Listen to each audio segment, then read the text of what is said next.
వారిద్దరూ ఆదర్శ దంపతులు. భార్యాభర్తలది ఒకే మాట ఒకే బాట. తోడు దొంగలన్నమాట.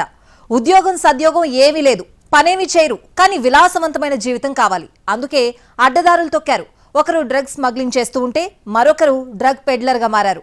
రెండు చేతులా సంపాదించడం మొదలుపెట్టారు.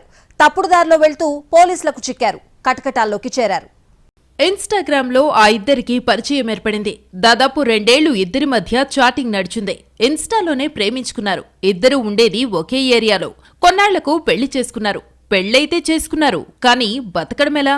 ఇద్దరికీ ఉద్యోగాల్లేవు, వ్యాపారం కూడా చేయలేరు, పని చేత కాదు. అందుకే అడ్డదారిలో వెళ్లి దండిగా సంపాదించాలనుకున్నారు. ఈజీ మనీ కోసం డ్రగ్స్ దందాలోకి దిగారు.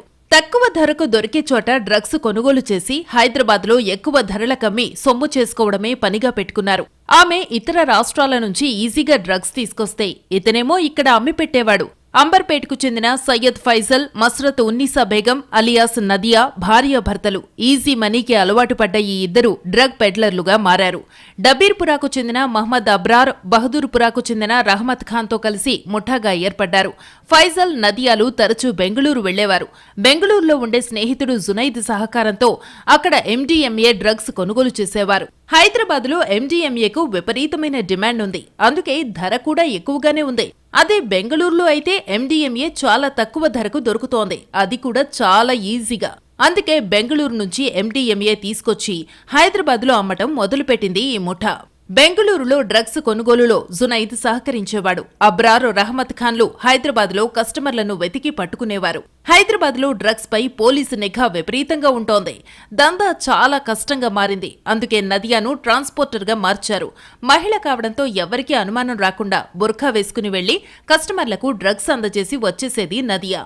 అలాగే బెంగళూరు నుంచి కూడా నదియానే డ్రగ్స్ తీసుకుని వచ్చేది. నార్కోటిక్స్ బ్యూరోకు ఈ కిలాడీ కపుల్ సమాచారం అందింది. దాంతో ఫైజల్, నదియాల ముఠాపై నిఘా పెట్టారు పోలీసులు. బెంగళూరు నుంచి డ్రగ్స్ తీసుకొచ్చిన విషయం పోలీసులకు ఉప్పందింది. ఈ మధ్య బెంగళూరు వెళ్లిన ముఠా అక్కడ జునైద్ను కలిసి ఎండీఎంఏ కొనుగోలు చేసింది. తర్వాత జునైద్తో సహా 5గురు హైదరాబాద్కొచ్చారు. సమాచారం అందడంతో బహదూర్పురా పోలీసులతో కలిసి నార్కోటిక్స్ బ్యూరో అధికారులు రైడ్ చేశారు. ఫైజల్, నదియాలతో పాటు అబ్రార్, రెహ్మత్ ఖాన్, జునైద్లను అరెస్టు చేశారు. వారి నుంచి 4 లక్షల రూపాయల విలువైన డ్రగ్స్ ని స్వాధీనం చేసుకున్నారు. ఈ ముఠా 19 మంది కస్టమర్లతో నెట్వర్క్ ఏర్పాటు చేసుకున్నట్టు పోలీసుల దర్యాప్తులో తేలింది. కొందరు ప్రముఖుల ఫోన్ నంబర్లు కూడా వారి దగ్గర దొరికాయి. ఈ ముఠా కస్టమర్లలో డాక్టర్లు, సాఫ్ట్వేర్ ఇంజనీర్లు కూడా ఉన్నట్టు తెలుస్తోంది.